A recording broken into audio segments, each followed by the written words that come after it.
We're going to head out live to a press conference with the latest update.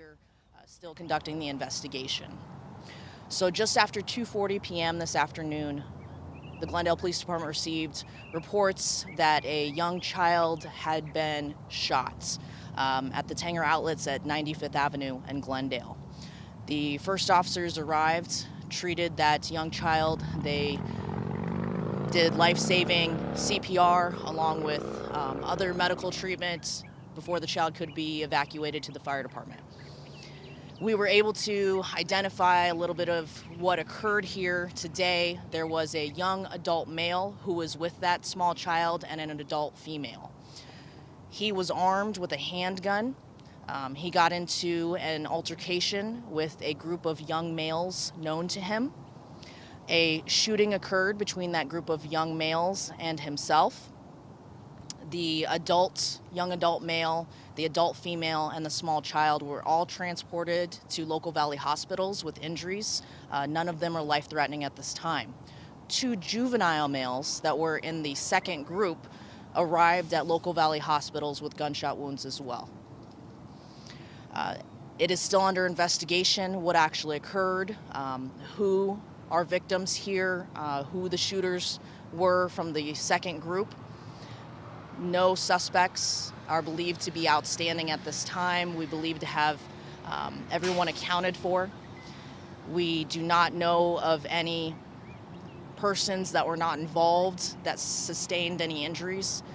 We want to thank all of the West Valley agencies, the Phoenix Police Department, the Department of Public Safety for coming out here, for the tactical response, for helping us to do both primary and secondary searches to ensure that the community and everyone that was out here in the shopping area, the entertainment district, was safe, and to ensure that there were no additional victims. Again, the lockdown was lifted. We believe that all parties who were not directly involved have already returned or been allowed to leave. Only those that were directly involved or direct witnesses are still out here. With the 2 groups, again, if you can mention if they knew each other, how they might have known each other, what the argument was? That is all still under investigation, unfortunately, and we are unable to identify ages at this time, but I can tell you that the young adult male that was with the adult female and the small child were one group, and the 2 juveniles that showed up at the hospital later were part of the second group. There was a shooter in both groups. So the 2 juveniles also had gun injuries? Yes. So 5 total? That's correct. 5 total were injured. 2 young juvenile males showed up at the hospital later, and 1 small child. Did they fight themselves? I don't have that information. Understand as to why there's a crime scene at St. Joseph's down the street at that hospital. There's caution tape. I don't even know who's at St. Joseph's, so I couldn't respond to that. I don't have that information. I apologize. Was there any kind of receipt for anyone? I'm sorry? Was there any kind of receipt? Not that I'm aware of, no. Was it clear which of the 2 groups fired first? You know, that's still under investigation. It's something that we have to talk to a lot of the witnesses, check for surveillance, and have our detectives go through all of that evidence. I mean, it's such a large scene. Again, this is a super traumatic scene for everybody involved, for all of the people that were out here that saw it happen, for anybody who works out here, for families who have a loved one out here.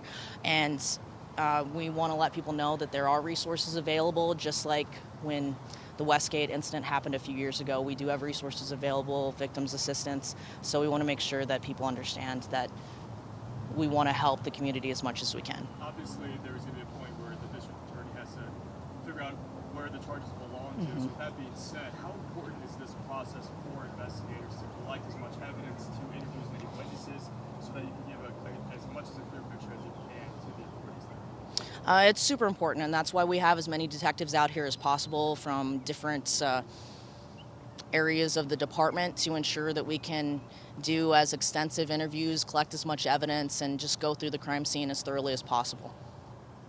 Do you expect to be out here throughout the night? We do, just like Westgate a few years ago.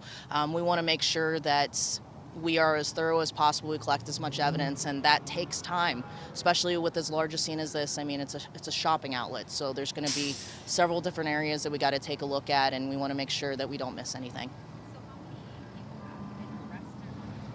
No one. I don't believe anyone is technically in custody. We have 5 injured persons, so we have to determine who exactly were shooters.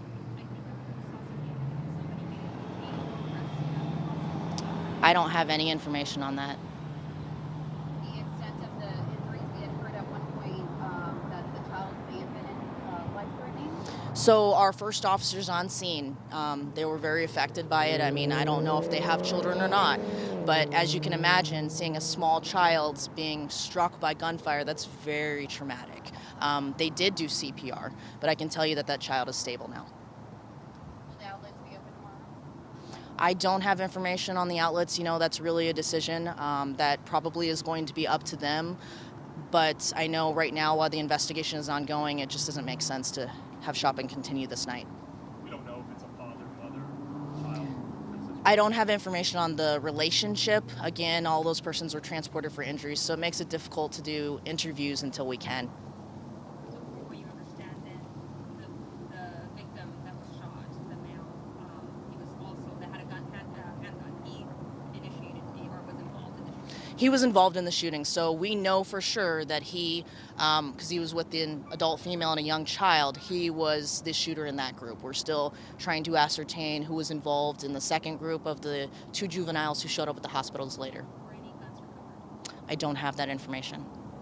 Do you know what area of the outlets, in front of what stores or inside? I don't have the names of the stores. I just know that it occurred in the center of Tanger Outlets. 5 people were injured, but how many total were involved with this between the two parties? We know that there was at least 2 guns involved.